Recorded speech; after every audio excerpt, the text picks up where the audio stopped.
l'intersyndicale se retrouve ce soir et cette intersyndicale va annoncer une nouvelle journée de mobilisation la semaine prochaine, jeudi prochain, justement à la veille des décisions du Conseil constitutionnel. Laurent Berger, qui était sur notre plateau hier soir, avait indiqué que de toute façon, l'intersyndicale ne pouvait pas entamer la semaine prochaine sans une nouvelle journée de mobilisation. L'objectif est bien évidemment de faire pression sur le Conseil constitutionnel, mais même si, encore une fois, le Conseil constitutionnel prendra sa décision sur des bases juridiques et non pas sur sur les bases de la Constitution, de ce que dit la Constitution. Exactement, ouais. et ne prendra pas ces décisions. Il se prononcera sur le fond de la réforme. En fonction de ce qui se passe dans la rue. Donc oui, une nouvelle journée de mobilisation.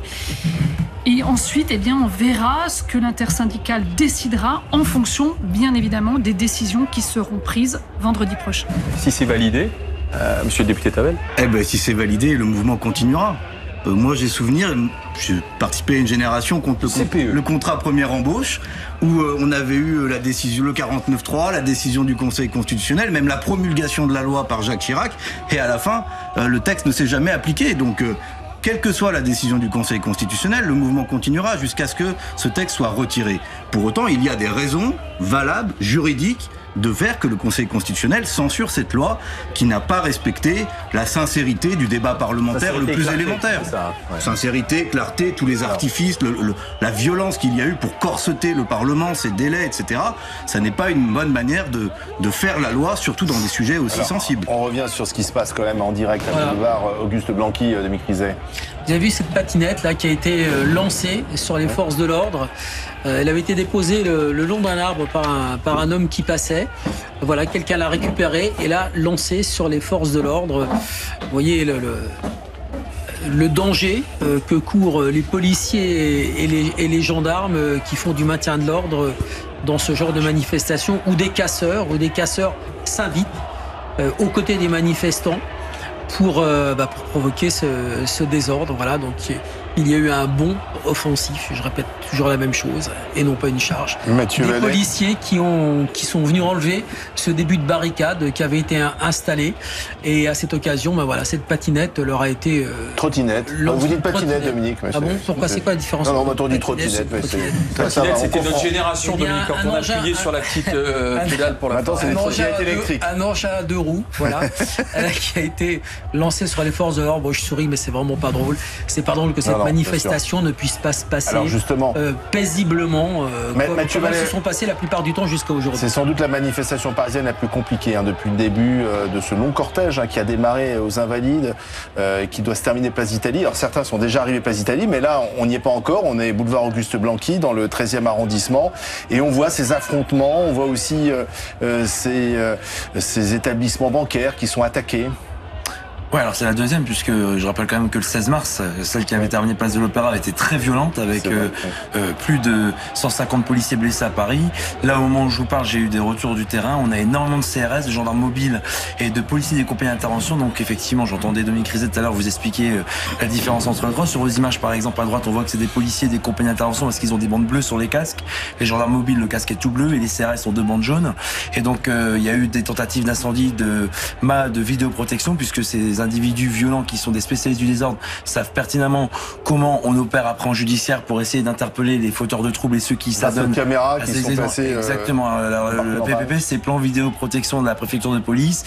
Donc vous en avez sur toute la capitale, notamment sur le parcours, et qui a posteriori aide les enquêteurs à pouvoir identifier et rattacher les faits que on peut voir sur vos images à des individus qui sont interpellés. Ils ne sont pas forcément tout de suite, même si là je vois qu'il y a eu plus d'une trentaine d'interpellations depuis le début de la manifestation, dont une grande partie liée à des contrôles d'identité qui sont menés en périmétrie du site, c'est-à-dire que tous les gens qui se rendaient sur la manifestation étaient contrôlés. Malheureusement, sur le parcours ou même dans des appartements parfois qui sont loués par le biais de plateformes en ligne, il y a des dissimulations d'objets, de vêtements ou d'éléments qui peuvent servir d'armes contre nos collègues. Là, on a vraiment des affrontements avec quand même Ce sont des débuts d'incendie, ces fumées. Je veux dire combien ils sont, mais enfin ils sont assez nombreux. Alors les fumées que vous voyez sur vos images, c'est souvent des gaz lacrymogènes qui sont lancés par les gendarmes et les policiers.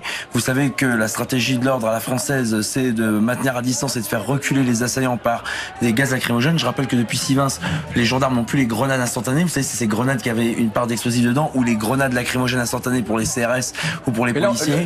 Et ça nous aidait beaucoup. Il est où, le cortège? Celles qui ont tué Rémi Fraisse. Comment? Celles qui ont tué Rémi Fraisse. Il y a des policiers et des gendarmes qui ont été sous, des gendarmes plutôt, qui ont été sous l'assaut de cocktails Molotov. Celles qui ont tué Rémi Fraisse. Voilà. Non, il y a une enquête. Celle qui a tué Rémi Fraisse, c'est une grenade offensive F1, monsieur. Oui. Pas du tout une lacrymogène. C'est ce dont parlait monsieur. Qui se plaignait justement de ne plus avoir ce genre d'outil. Qui a été retiré, donc qui n'est plus utilisé par les forces. Alors, pour revenir sur ce qui se passe, la manifestation, elle, le gros du cortège. Ah ben oui, il n'est pas encore passé. Voilà, parce il essaie d'avancer tranquillement et en fait, ce sont les forces de l'ordre qui essaient de dégager les éléments perturbateurs. Tout à fait. Alors souvent, les éléments perturbateurs sont en tête de cortège, donc ce qui fait que ça bloque le cortège syndical qui, lui, effectivement, est pacifique et déclaré et organisé par les organisations syndicales. Et on a des policiers et des gendarmes qui sont en train d'extraire et de faire disperser les éléments perturbateurs qui empêchent effectivement le cortège d'aller jusqu'à Place d'Italie et qui est parti de mémoire sur place des Invalides. Retrouver une des journalistes de BFM TV, justement.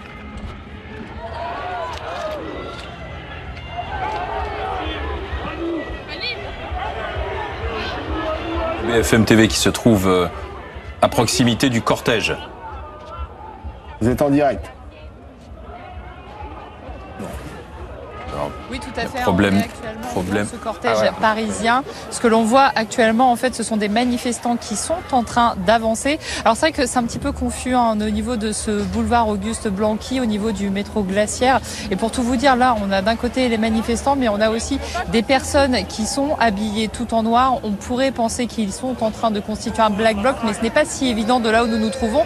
Par contre, ce que l'on voit surtout, c'est qu'il y a de la dégradation de mobilier urbain, notamment des poubelles qui ont été enflammées. Il y a également aussi des dégradations au niveau de certaines agences, a priori au niveau d'agences bancaires. Alors ça, ce sont d'autres équipes qui l'ont constaté et qui nous ont remonté ces informations.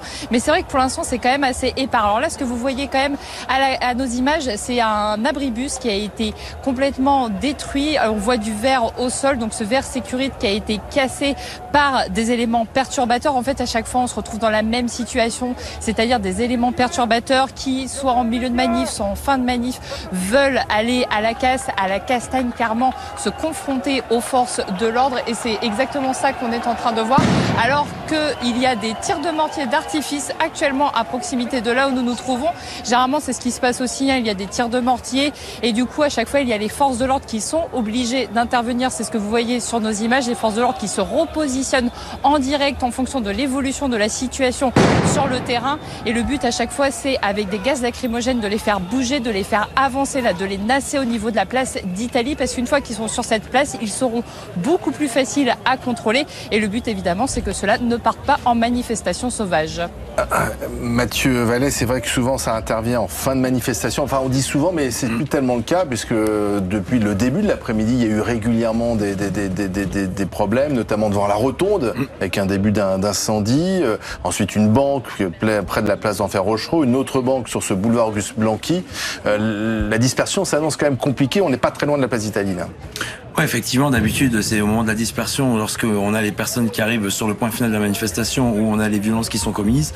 Là, à l'instar du 16 mars, quand on avait le cortège qui, dès l'engagement sur le boulevard Strasbourg-Saint-Denis, après la place de la République, on avait eu un pré-cortège de Black Bloc, environ 1500 individus radicalisés qui est prêt à partir de nos collègues. Là, effectivement, à l'instar du 16 mars, sur la rotonde, on a eu, oui, c'est régulier, les feux de poubelle et les dégradations de mobilier urbain sont souvent faits pour servir d'appât pour nos collègues, parce que on voit pas le symbole de l'abribus. Autant la banque, on peut comprendre le symbole, mais l'abribus... Je pense qu'il n'y a rien à comprendre, en fait. Les personnes qui viennent, elles viennent pas manifester, elles viennent pour casser. Et on nous avait annoncé... pompiers d'intervenir. Tout à fait. On nous avait annoncé des images à chaque fois de brutalité policière et d'usage disproportionné de la force. Vos images montrent aujourd'hui qu'on a des policiers et des gendarmes qui essayent de faire respecter le droit de manifester par des gens qui viennent revendiquer pacifiquement face à des individus violents. Je rappelle sur votre antenne qu'on a une commissaire de police devant la rotonde qui a reçu un pavé sur la tête malgré son casque, qui a perdu son connaissance. sens. De transférer à l'hôpital. Tout à fait, c'est une commissaire que je connais bien, qui est une jeune commissaire sortie d'école, qui est en poste depuis moins de 2 ans. La tête a été visée, donc quand on vise les policiers et les gendarmes au niveau du visage, lorsque on fait en sorte que les projectiles atteignent des parties sensibles, on veut se faire du policier et du gendarme. Je pense que ça devrait être décrié par tout le monde, y compris par des personnes qui sont promptes à dénoncer des agissements qu'ils attribuent. Là, vous montrez le député insoumis, mais je pense qu'il condamne quand on s'en prend aux policiers. Il n'a pas commencé par ça, en tout cas. Mais monsieur, c'est la France insoumise qui, dans la mandature précédente, a déposé une demande de commission d'enquête sur les suicides dans la police nationale. Je ne vous ai pas entendu, monsieur, soutenir notre initiative. Dans le département où je suis élu, c'est nous, la France insoumise, qui avons présenté un policier pour devenir député. Ouais. Je ne vous ai pas entendu à ce sujet député aujourd'hui, monsieur. Je vous ai dit que nous avions présenté un candidat dans le département où je suis. D'accord? Donc, remballez vos leçons. Évidemment, nous ne pouvons pas nous soutenir le fait qu'on s'en prenne physiquement aux personnes. Nous n'avons jamais défendu ça. Nous défendons, nous, la manifestation, le nombre, la participation aux élections, ce que nous appelons la révolution citoyenne, par les urnes. C'est ça ce que nous portons avec Jean-Luc Mélenchon et la France insoumise. J'ai l'impression que vous Mais si nous voulons que le désordre s'arrête, il faut revenir à la cause du désordre. Et la cause du désordre, c'est la politique de M. Macron. C'est la réforme, c'est la violence du 49-3. Moi, j'aimerais entendre M. Turquois. J'aimerais entendre M. Turquois nous dire qu'il condamne. J'aimerais entendre M. Turquois, député de la majorité, dire qu'il condamne la violence sociale qu'est de faire travailler quelqu'un jusqu'à 64 ans, quand à 50 ans il est déjà usé. Quelle la violence pour un gouvernement d'imposer un 49-3, d'empêcher les députés de voter, tout simplement parce que le gouvernement est minoritaire. Vous ne croyez pas que c'est violent? Et après, forcément, on envoie les policiers faire le sale boulot pour maintenir un ordre. Maintenir l'ordre. Mais maintenir quel ordre? Ils font pas du sale boulot, ils protègent les manifestants, monsieur. Maintenir quel ordre? Vous avez pour nos collègues sur le terrain. Mais monsieur, c'est quoi le sale boulot? C'est de protéger les gens qui veulent revendiquer pacifiquement. Mais ce n'est pas ça que je vous dis. Je vous dis. Et pour les suicides, j'ai pas besoin de recevoir monsieur Janami, policier qui s'est suicidé l'année dernière. Donc vos leçons, vous allez vous les remballer. Et votre lettre. Non mais j'ai terminé. Je vais écouter. Laisse-moi finir sur la démocratie. Je vous dis le maintien. On parle du maintien de l'ordre. On vous a écouté, donc je vais pas parler. On parle du maintien de l'ordre. Quel ordre s'agit-il de maintenir? L'ordre du 49-3 et des 64 ans. Il est aussi important que je sois parlé. Merci. Je n'ai pas de mépris pour la police. Venezuela, monsieur, je peux parler quand même. Donc, je vous dis simplement, monsieur, que sur les suicides, vous, par contre, vous êtes bien d'extrême droite. J'ai pas de leçon. Attention, propos diffamants, monsieur, parce qu'on pourra aller en justice. Oui, donc, je vous dis, oui, je vous ai pas insulté, donc m'insultez pas. Moi non plus, c'est pas une caractérisation politique. Donc je vous dis, de parti politique de quoi, monsieur? Ah, merci. Donc, quels policiers sont élus dans votre parti, si vous êtes si apprécié de certains policiers que vous défendez les policiers? Qui est élu dans votre parti, monsieur? Et je vous dis que nous en avons présenté un, c'est pas de ma faute si les électeurs... On va revenir sur les images que l'on voit en ce moment.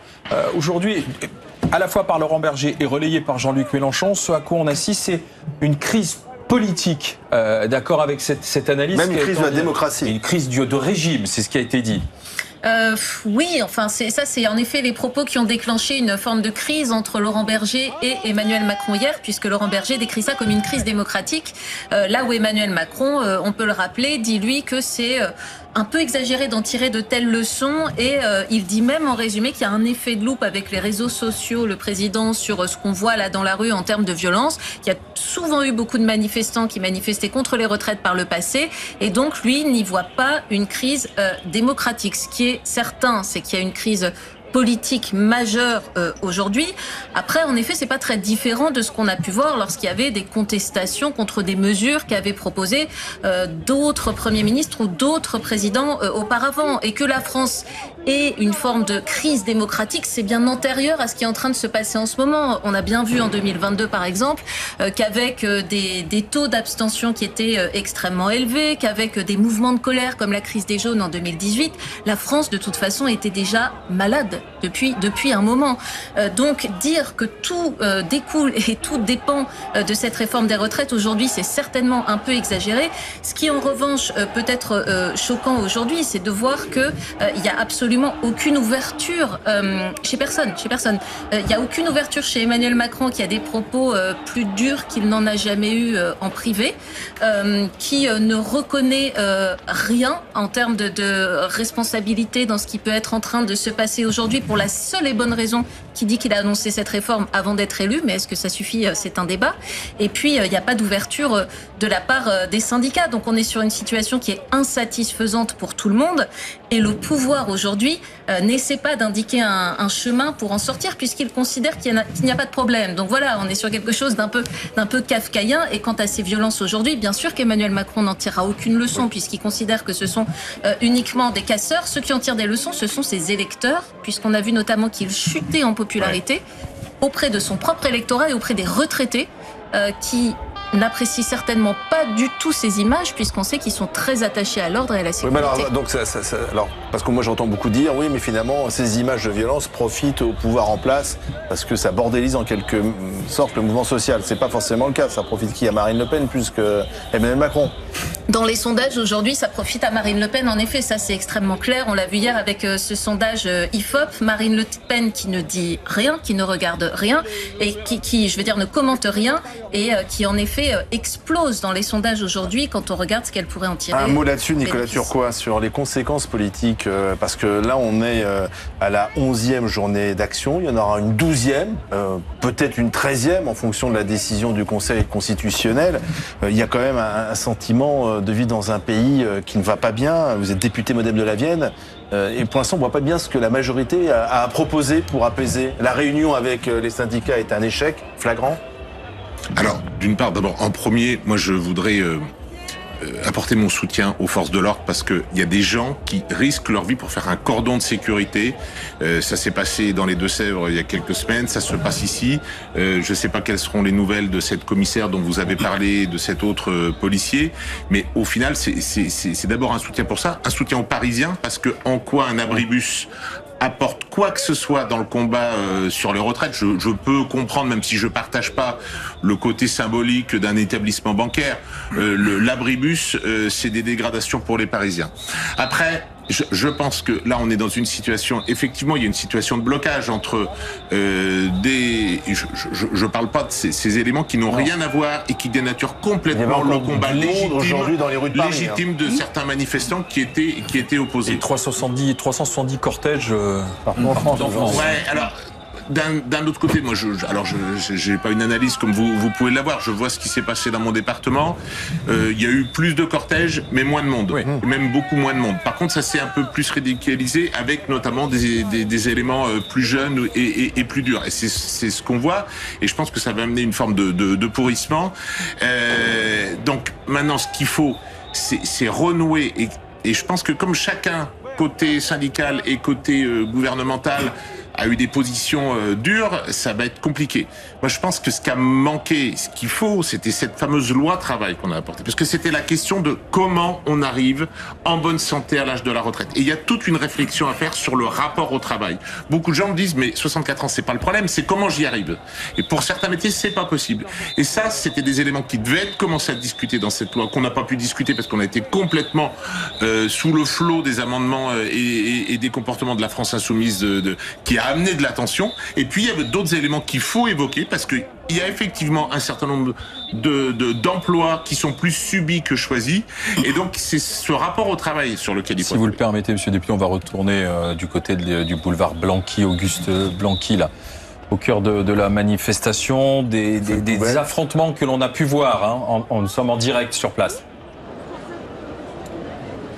Oui, effectivement, au niveau de la station de métro Glacière, vous l'avez dit, boulevard Auguste Blanqui, on n'est pas très loin de la place d'Italie, peut-être moins d'1 kilomètre, et on a assisté effectivement à des affrontements entre les forces de l'ordre et une partie des éléments les plus radicaux, les plus protestataires de cette manifestation, avec une manœuvre en fait. D'un côté, les forces de l'ordre ont tenté de pousser le cortège sur la droite de ce boulevard afin de le faire avancer vers la place d'Italie, mais ils ont essuyé en retour des jets de projectiles et de copieuses insultes qu'ils ont réprimées par des jets de gaz lacrymogène. La situation a été tendue pendant un long moment ici, avec beaucoup de mobilier urbain incendié, endommagé. Vous avez parlé de cet abribus, il y a énormément aussi de vélos en libre service, de vélib, de trottinettes en libre service qui ont été incendiés par une partie des manifestants.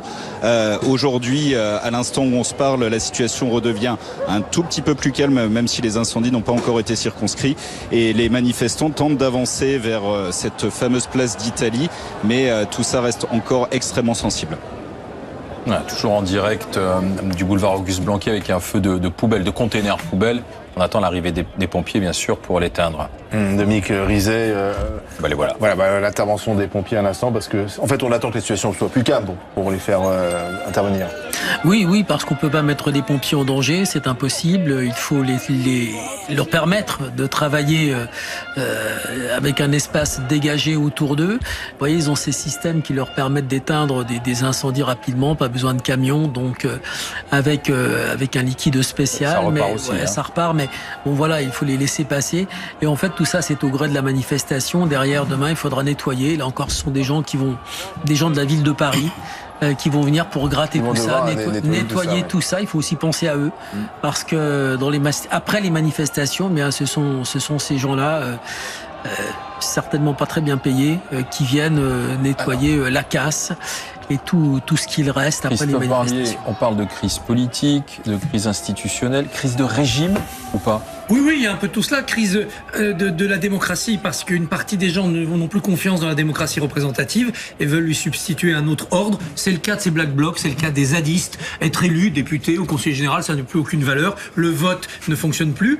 Certains considèrent que la démocratie représentative est à sauver, mais que la 5e République est à changer. C'est votre cas. Et c'est vrai qu'elle est bloquée. On voit bien que le présidentialisme pose problème, que le Parlement ne fonctionne plus, que toute l'articulation législative est considérée comme inefficace. Donc il faut réfléchir au changement institutionnel, mais chaque fois qu'on essaye, c'est compliqué, on trouve pas de majorité, et puis c'est pas non plus la première préoccupation des Français en temps d'inflation.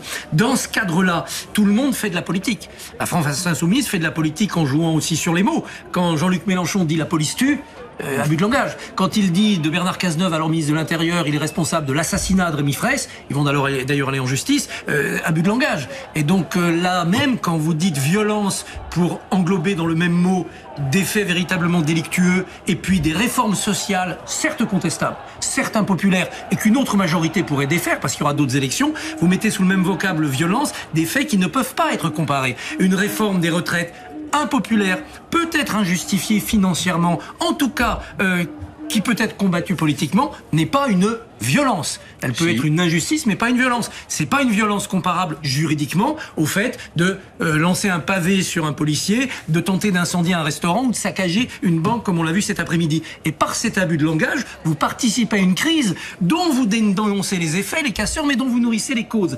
Pourquoi ne pas dire à la France insoumise, votez pour nous? Il y a des élections, il y aura des élections, vous appelez d'ailleurs à la dissolution, il y a une clause de revoyure en 2027 sur cette réforme des retraites, le programme LFI 2027, j'en suis sûr, proposera la retraite à 60 ans. Bien sûr. Et le peuple jugera. Mais nous n'aurons même pas à proposer l'abrogation de cette réforme puisqu'elle sera retirée avant. Je ne suis pas d'accord avec vous. Faire travailler jusqu'à 64 ans des gens qui sont usés, abîmés. Moi, j'ai vu à Saint-Nazaire des gens qui sont en 2-8, en 3-8, les femmes qui font du nettoyage industriel chez Airbus ou dans les chantiers de l'Atlantique. Elles n'iront pas jusqu'à 64 ans. À 50 ans, elles ont mal au poignet, elles ont mal au coude, elles ont mal au dos, elles ont mal partout. D'où la loi sur le travail. C'est une violence. Qui aurait dû être faite pour éviter c'est une violence de faire travailler ces gens 2 ans de plus. Comment font les pays, nos pays voisins? Il n'y en a pas un qui travaille, qui s'arrête à 62 ans. Donc c'était la réflexion sur le travail, le rapport au travail.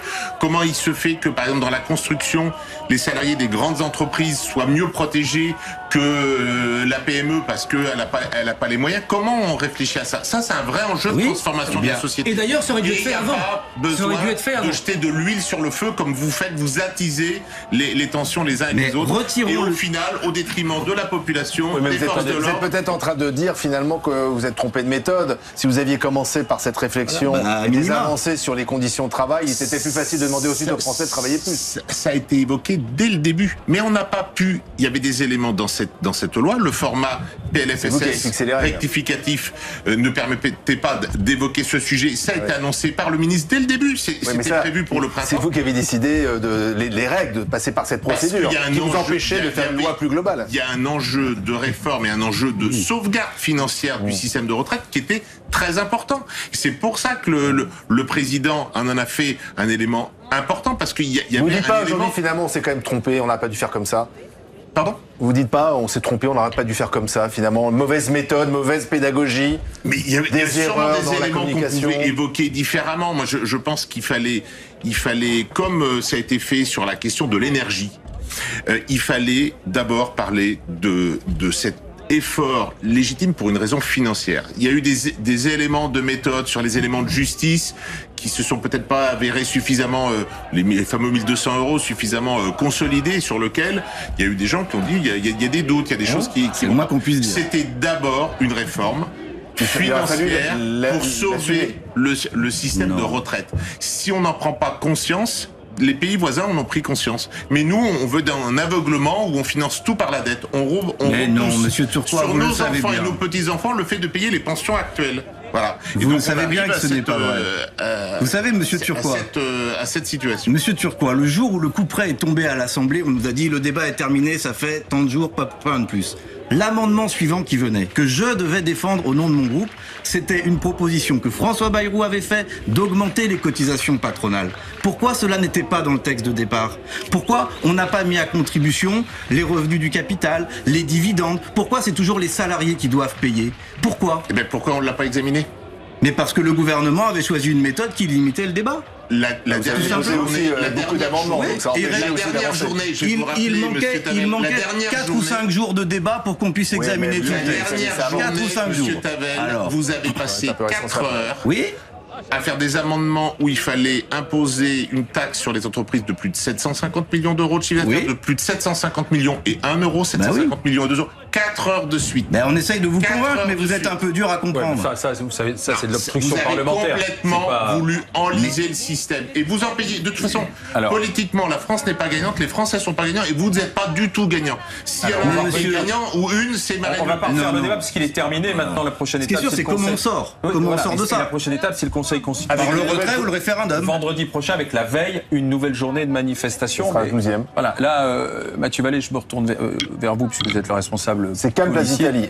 Là, c'est Place d'Italie à droite, plus calme. Et puis là, il y a encore les scories, il y a encore quelques turbulences, on va dire, sur la gauche, là, du côté du boulevard Auguste Blanqui. Tu as vu passer un slogan anti-policier d'ailleurs sur sur plusieurs pancartes. Ce Tavel, quand il m'insulte d'extrême droite parce que je défends la police et que j'aime servir le drapeau pour protéger les gens, c'est un classique. On s'attaque souvent aux... Attendez, je vais essayer de parler. C'était votre remarque sur le Venezuela, monsieur. Laissez-moi finir. Je sais que c'est compliqué pour vous d'écouter les policiers, mais laissez-moi finir. Dans une démocratie, vous êtes député. Vous incarnez la nation. On n'est pas dans une ZAD ici. On est dans un échange courtois. Moi, je vous respecte. Donc, respectez-moi. Donc, j'expliquais... Pour répondre à votre question. Donc si vous me respectez, ne dites pas que j'en ai rien à faire de vos collègues. Respectez-moi vraiment, monsieur. Vous avez dit qu'ils faisaient sale boulot. Donc là, vous voyez, ils font le sale boulot du gouvernement. C'est ça que j'ai dit, monsieur. On protège les manifestations. Le sale boulot du gouvernement. On protège les manifestations, monsieur. Vous confondez. Vous êtes dans le domaine politique. Les policiers sont dans le domaine de la protection de la République. C'est ça qui vous échappe souvent. Donc là, sur votre image. Là, c'est pas la République que vous protégez, c'est le gouvernement. Monsieur Tavel, parce que sinon on va pas s'en sortir. Merci, c'est gentil. C'est un peu la marque de la France insoumise de prendre à partie à chaque fois les policiers. Donc en fait, sur votre image à gauche, on a effectivement des incendies qui servent de guet-apens aux collègues parce qu'ils savent que tant que l'incendie n'est pas éteint, les policiers sont obligés de venir pour éviter, par exemple, qu'il y ait une propagation à des façades ou qu'il y ait des exactions supplémentaires qui soient commises. Donc pour que les policiers et les pompiers puissent intervenir en toute sécurité, on fait un périmètre. Là, vous avez vu sur vos images, on l'a pas dit, mais on a aussi des pompiers à moto. Avec les braves à moto, on a des pompiers à moto qui ont été associés. Des extincteurs tout à fait sur le dos, de manière à ce qu'on n'ait pas des fourgons pompes ou des engins assez imposants qui ont du mal à se frayer un chemin parmi les manifestants ou les personnes sur place et qui peuvent être l'objet malheureusement d'attaques. On l'a vu sur par exemple la loi travail où on a une individu radicalisé qui avait agressé des pompiers pour l'empêcher d'éteindre l'incendie. Donc là, c'est pour ça que c'est important qu'on puisse protéger les soldats du feu. Donc je rappelle que la devise est sauver ou périr. Et je rappelle que dans les cortèges de manifestants, il y a aussi des syndicats de pompiers et des syndicats de policiers. Tout à fait. Bien sûr. Et qui défilent pacifiquement sans rien casser. Et c'est nous qui défendons leur droit à la retraite. On va retrouver un des reporters de BFM TV sur place, justement. Oui, nous sommes boulevard Blanqui entre d'Enfer, Rochereau et la place d'Italie qui est le point d'arrivée de cette manifestation. Et vous le voyez, ces poubelles ont été renversées, des poubelles de verre. Le feu s'est déclenché au sein de ces poubelles et c'est cette fumée blanche que l'on voit se dégager tout à l'heure. Les pompiers ont pu s'approcher pour éteindre les flammes et le cortège, lui, continue de descendre le long de ce boulevard. On a vu quand même pas mal de dégâts avec des abribus qui ont été pris pour cible, également des vélos en libre-service ou encore des trottinettes, ce qui est assez dangereux parce que ces vélos sont équipés de batteries et une fois que les flammes se consument, eh bien, cela peut provoquer quelques explosions. Il faut donc se tenir à bonne distance. Et le cortège qui descend donc très lentement désormais vers Place d'Italie. Tout à l'heure, on a fait le chemin inverse. On a mis à peu près 20-25 minutes. Là, ça fait 1h30 que la tête de cortège est partie de place d'Enfer Rochereau pour rejoindre le point d'arrivée. Il y a énormément de monde dans les rues cet après-midi avec tout le long de ce boulevard, vous disiez, beaucoup de dégâts que l'on a pu voir entre place d'Enfer Rochereau et place d'Italie. Voilà, avec le cortège qui continue d'arriver vers la place d'Italie. Mais on a pris du retard. Il faut rappeler que normalement, on met 25 minutes à pied pour faire d'Enfer Rochereau, place d'Italie. Et là, c'est 1h30 pour certains manifestants. Donc, elle est loin d'être terminée, cette manifestation. Mélanie Bertrand, parce qu'il y a eu des incidents. Et il y a aussi des blessés du côté des forces de l'ordre. Oui, effectivement. D'après nos informations, déjà, il y a une femme policière de 29 ans, une commissaire qui appartient à une compagnie d'intervention, qui a reçu un pavé à la tête. Elle est tombée inconsciente pendant quelques instants. Puis, elle a retrouvé ses esprits. Elle a été conduite à l'hôpital. Et il y a également une femme gendarme qui a pris un projectile à l'œil, qui souffre d'un traumatisme à l'œil, qui elle aussi a été conduite à l'hôpital. Notre collègue sur place, l'une de nos reporters, nous dit qu'il y aurait également 2 gendarmes mobiles blessés. On va en savoir plus dans les prochaines minutes. Ça, c'est pour le bilan du côté des forces de l'ordre. Côté manifestants, il y a au moins 1 ou 2 manifestants qui ont été pris en charge par les street medics, d'après nos collègues sur le terrain. Pour l'instant, on n'a pas encore de bilan consolidé. On verra plus tard dans la journée. Mais effectivement, vous le disiez, notamment 2 moments de tension. Un premier aux alentours de 16h. La manifestation avait commencé à 14h, c'était très calme. Et puis en arrivant vers la brasserie La Rotonde, célèbre parce qu'Emmanuel Macron y avait fêté sa victoire en 2017, on l'a beaucoup dit cet après-midi. Le premier tour. Le premier tour, tout à fait. C'est pas encore sa victoire, d'ailleurs on lui reprochait de fêter la victoire avant l'heure. Et tout de suite, en arrivant au niveau de La Rotonde, effectivement, des heurts ont éclaté entre des manifestants, en tout cas des personnes présentes dans les cortèges vêtus de noir, qui ont lancé beaucoup de projectiles contre les forces de l'ordre. Un fumigène a atteint l'auvent, la toiture de La Rotonde et a enflammé l'auvent de cette brasserie. Les pompiers sont intervenus. On a vu les policiers de la Brave sur place aussi, des gendarmes mobiles, des CRS qui ont essuyé beaucoup de jets de projectiles. La tension est retombée au bout de 40 minutes. Ça a à nouveau, la situation s'est à nouveau tendue place d'Enfer Rochereau, où nos reporters sur le terrain ont filmé beaucoup de commerces vandalisés, de banques qui ont été prises pour cible. Et puis là, le cortège a repris, mais ici et là, on voit que ça continue effectivement d'être compliqué parce qu'il y a du mobilier urbain qui est cassé, parce qu'il y a des vélos, des Vélib qui sont enflammés par certains manifestants hostiles. Donc on va voir effectivement, vous le disiez, la dispersion elle est prévue à 19h place d'Italie. Pour l'instant, on est encore toujours boulevard Auguste Blanqui dans le 13e. On va voir si cette dispersion peut avoir lieu aux alentours de 19h et comment ça va se passer. Simplement un chiffre qui vient de tomber, c'est le nombre de manifestants à Paris, selon la préfecture, 93 000. 57 000. 57 000, pardon. 57 000. 400 000 selon la CGT. Non, 93 000, c'était la dernière fois. 57 000. Donc, il y a quand même une baisse, un recul. Et selon la CGT, c'est 400 000 contre 450 000 le 28 mars. Donc, un recul, notamment dans la mobilisation à Paris. Recul également la mobilisation, Amandine Atalaya, en province ce matin. Oui, exactement. Et c'est un mouvement qui donc se poursuit puisque la dernière manifestation était déjà en baisse alors que l'avant-dernière était très importante et donc ça semble indiquer ce que craignent d'ailleurs les syndicats, c'est-à-dire que les gens commencent aujourd'hui à se lasser non seulement de perdre de l'argent en faisant grève mais d'aller manifester alors qu'ils ont entendu hier encore les propos en privé d'Emmanuel Macron qui dit qu'il voit bien ce qui se passe mais que ça ne changera rien à sa politique. Donc les syndicats vont devoir après le 14 avril, après la décision du Conseil constitutionnel, réfléchir à comment entretenir la flamme. Si c'est une censure partielle et si il y a par exemple un référendum d'initiative partagée et qu'ils doivent collecter des signatures, alors là, ils tiennent quelque chose avec cette collecte des signatures parce qu'il en faudra, c'est ça, près de 5 millions pour, pendant des mois, ça dure 9 mois, continuer à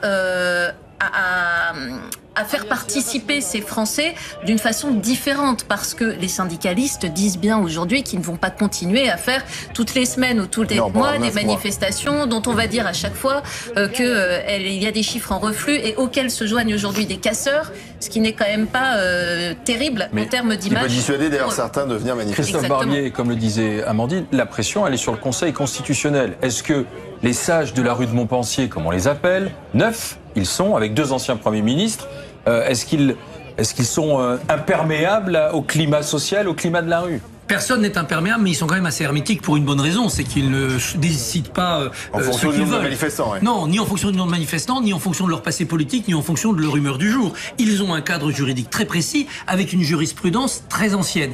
Il leur est arrivé d'annuler des lois. En 2012, il y avait une loi contre laquelle personne n'était, qui était sur la maîtrise du foncier public pour la construction de logements. Elle a été invalidée totalement, immédiatement, sans discussion. Pourquoi ? Tout simplement parce qu'elle n'avait pas respecté un des délais à respecter dans le processus à l'Assemblée nationale, une sorte de faute technique, donc elle était nulle et non avenue. C'est ça le Conseil constitutionnel. On peut imaginer qu'il y a aussi beaucoup de débats. Alors, il va y avoir beaucoup de débats. Avec des fortes personnalités, Laurent Fabius, Alain Juppé, des anciens ministres d'Emmanuel Macron. Il y a une instruction avec un rapporteur. Alain Juppé, par exemple, est rapporteur sur l'aspect référendum d'initiative partagée. À la fin de cette instruction, il y a un débat et puis il y a un vote collégial. C'est pas une personne qui décide.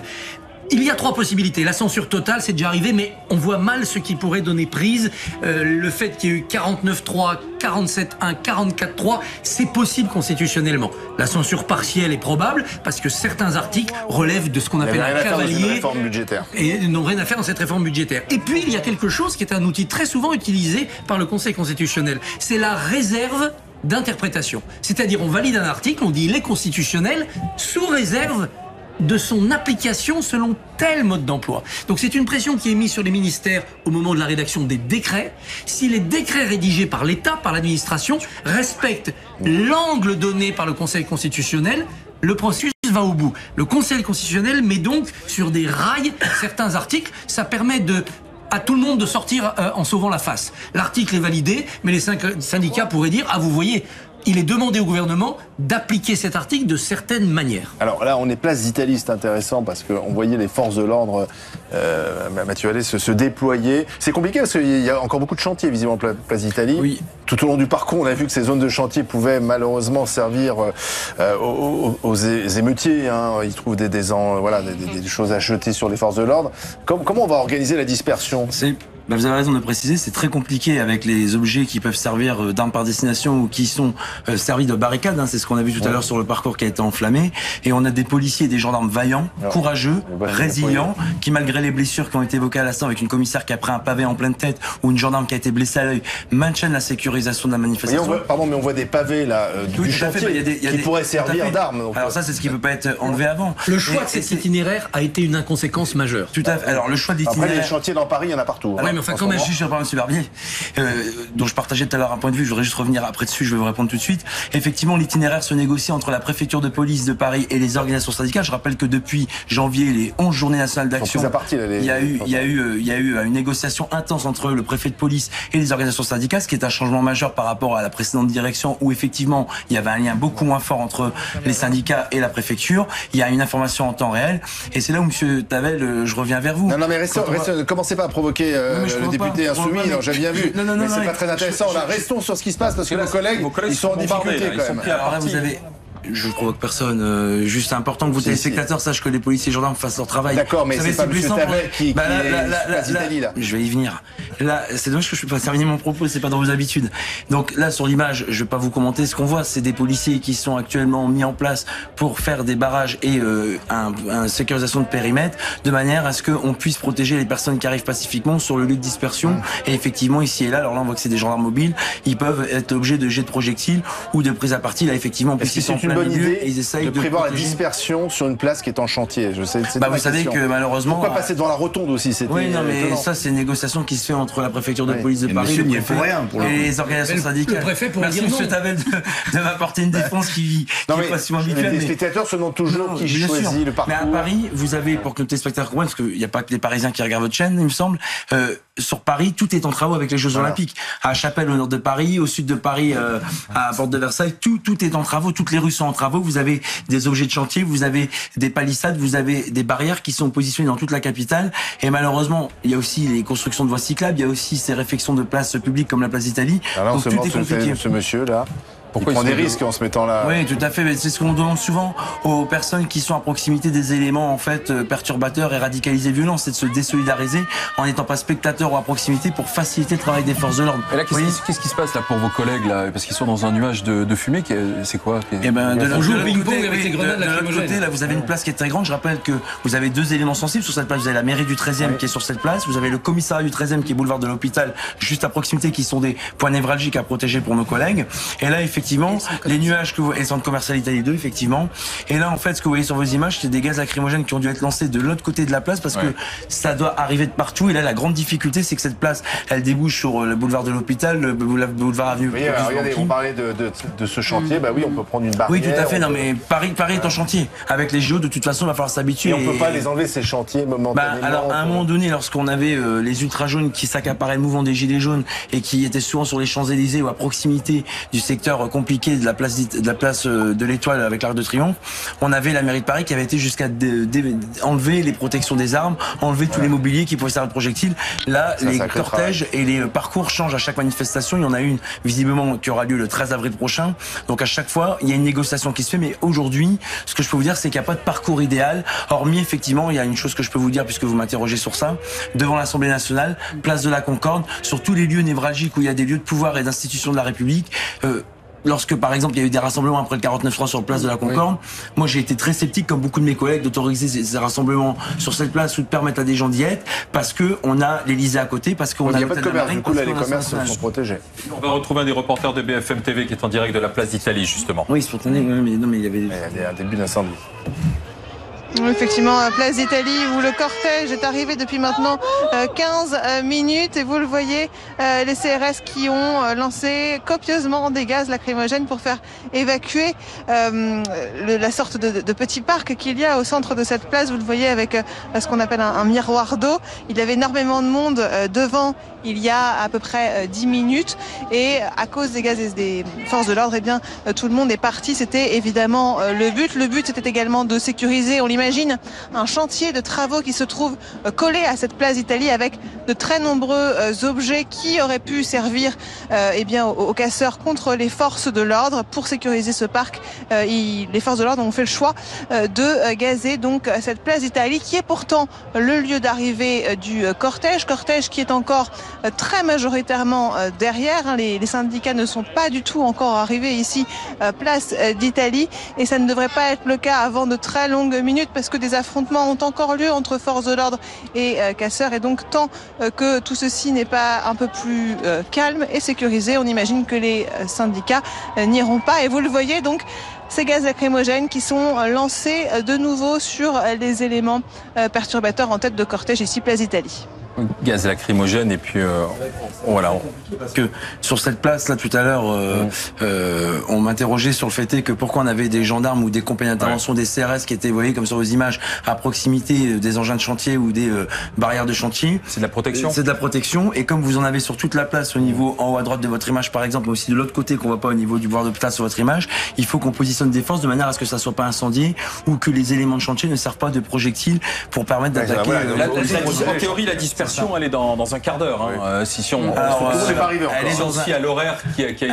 Elle est dans un quart d'heure, mais il faudra qu'on s'assure que tout le cortège des manifestants pacifiques soit arrivé sur place, et quand ils sont arrivés sur place, on laisse des issues pour qu'ils puissent repartir, de manière à ce que en fait les gens puissent se disperser tranquillement. Et malheureusement, il est à craindre qu'au vu de la violence dans le cortège, on ait des éléments perturbateurs qui restent. Et pour répondre à votre question tout à l'heure, j'allais pas provoquer Monsieur Tavel, j'aimerais que sur ces sujets-là, je termine sur cette note-là, je dirai plus rien. Vous savez, Monsieur Tavel, les policiers, les gendarmes profondément sont des ouvriers de la sécurité, ils protègent le peuple, ils protègent les manifestants, c'est un droit constitutionnel. Et quand j'ai vu Antoine Léaumont, Thomas Porte ou Hugo Bernalicis, membre de la commission des lois, faire un courrier aux policiers, aux gendarmes en disant soulevez-vous et soyez de notre côté, on est du côté de la République, et ça m'a fait rire parce que je ris jaune parce que votre parti qui en permanence dit que les policiers sont des factieux, des barbares, qu'il faut envoyer soigner des braves Mike, Monsieur Tavel, c'est les mots de votre parti, j'ai l'impression que c'est un peu le mari qui gifle sa femme et après qui lui dit qu'il aime. C'est un peu ça le problème de votre parti. Voilà. Donc soyez du côté des forces de l'ordre, on n'est pas là pour opprimer les gens, on n'est pas là pour faire le sale boulot, on est là pour porter fièrement cette tenue qui est issue des révolutionnaires de 1789 et dont vous vous revendiquez parfois des révolutionnaires en carton. Non, nous revendiquons 1789, mais la force publique n'est pas instituée au service de ceux à qui elle est confiée, et encore moins pour l'intérêt du ministre à qui elle est confiée. Ce qui est en cause là, c'est le parcours, c'est la doctrine de maintien de l'ordre. C'est ça que nous interrogeons. Vous avez vu qu'on c'est la responsabilité du préfet de police, c'est la responsabilité du ministre. C'est ça qui est en cause. C'est ça que nous mettons en cause dans les consignes qui sont données. Et pour ce qui est des policiers comme ouvriers, nous les défendons pour qu'ils n'aient pas à travailler 2 ans de plus pour partir à la retraite. Maintenant, comment on sort de ça? Vous condamnez on en sort. Comment on sort de cette situation? Comment on sort de cette crise sociale et politique? Par la démocratie, soit le retrait du texte, soit le référendum, soit à minima, le président de la République peut demander qu'il y ait un vote à l'Assemblée en s'engageant à ce qu'il n'y ait pas de 49.3. C'est sa possibilité, ça ne dépend que de lui. C'est Monsieur Macron qui aujourd'hui met le pays dans cette situation.